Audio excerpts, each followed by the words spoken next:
Hi everyone, welcome to Indian coin tales. आज इस video में हम बात करेंगे 1 रुपए के दो ऐसे कॉइन्स के बारे में जिनमें से एक है कलेक्टिबल और दूसरा है कलेक्टिबल प्लस रेयर। कौन से है ये कॉइन, क्या है इनकी कहानी और क्या है इनकी करंट मार्केट वैल्यू, सब पता चलेगा इंडियन कॉइन टेल्स पर। 1947 में आज़ादी के बाद भी इंडिया में इस तरह के कॉइन्स चल रहे थे जिन पर जॉर्ज सिक्स्थ का पोर्ट्रेट बना था और लिखा था जॉर्ज सिक्स्थ किंग एम्परर। इसके दूसरे साइड पर अगर हम देखें तो यहाँ पर आपको बीचों बीच इंडियन टाइगर दिखाई देगा और उसके नीचे इंडिया लिखा है लार्ज फॉन्ट में और उसके नीचे आपको दिखाई देगा स्मॉल फॉन्ट में 1947 और उसके नीचे मिंट मार्क। अगर 1947 के नीचे आपको मिंट मार्क दिखाई दे रहा है तो ये है बॉम्बे मिंट का कॉइन, और अगर 1947 के नीचे आपको मिंट मार्क दिखाई नहीं दे रहा है तो ये है लाहौर मिंट का कॉइन। तो इस तरह से 1947 के बाद भी इंडिया में जॉर्ज सिक्स्थ किंग एम्परर के कॉइन चल रहे थे और इंडिपेंडेंट इंडिया जब तक रिपब्लिक इंडिया नहीं बन गया इन्हीं सिक्कों को चलाए रखने का प्लान था। और जैसे ही 1950 में स्वतंत्र भारत गणतंत्र भारत बना, दिखाई दिया 1 रुपए का ये सिक्का। साथ ही ये वो सिक्का था जिस पर पहली बार देखने को मिला अशोक स्तंभ। अशोक स्तंभ इस सिक्के पर पहली बार दिखाई दिया।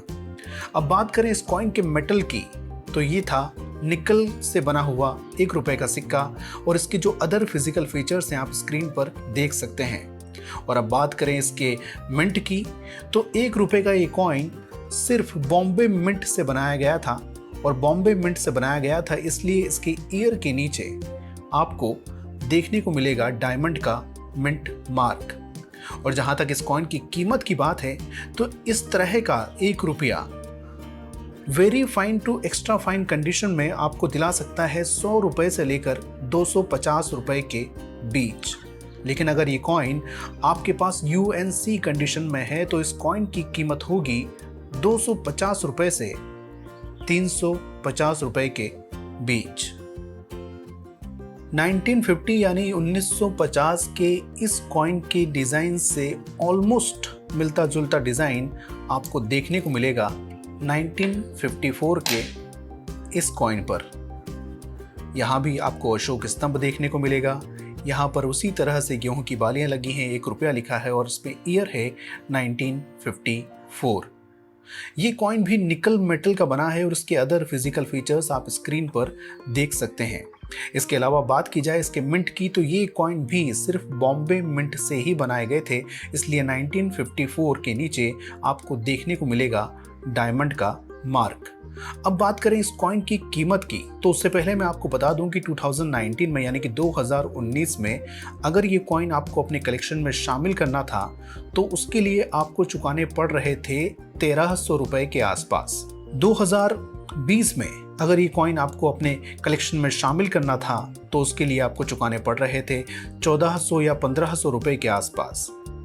2021 में इस कॉइन को अपने कलेक्शन में शामिल करने के लिए आपको चुकाने पड़ रहे थे 1800 रुपए के आसपास और 2022 में इस कॉइन को अपने कलेक्शन में शामिल करने के लिए आपको चुकाने पड़ सकते हैं 1800 रुपए से 2000 रुपए के आसपास और ये कीमत है यूएनसी कंडीशन कॉइन की।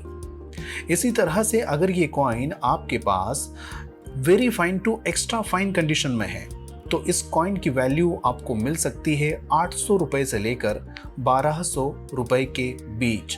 तो देखिए किस तरह से धीरे धीरे ये कॉइन रेयर होता जा रहा है, महंगा होता जा रहा है। तो दोस्तों ये थी 1950 और 1954 के कॉइन्स की कीमत। कैसा लगा आपको ये वीडियो मुझे कमेंट बॉक्स में ज़रूर बताइए, लेकिन उससे पहले सब्सक्राइब का बटन दबाइए, बेल आइकन को प्रेस कीजिए ताकि हम सुनाते रहें और आप सुनते रहें इंडियन कॉइन टेल्स।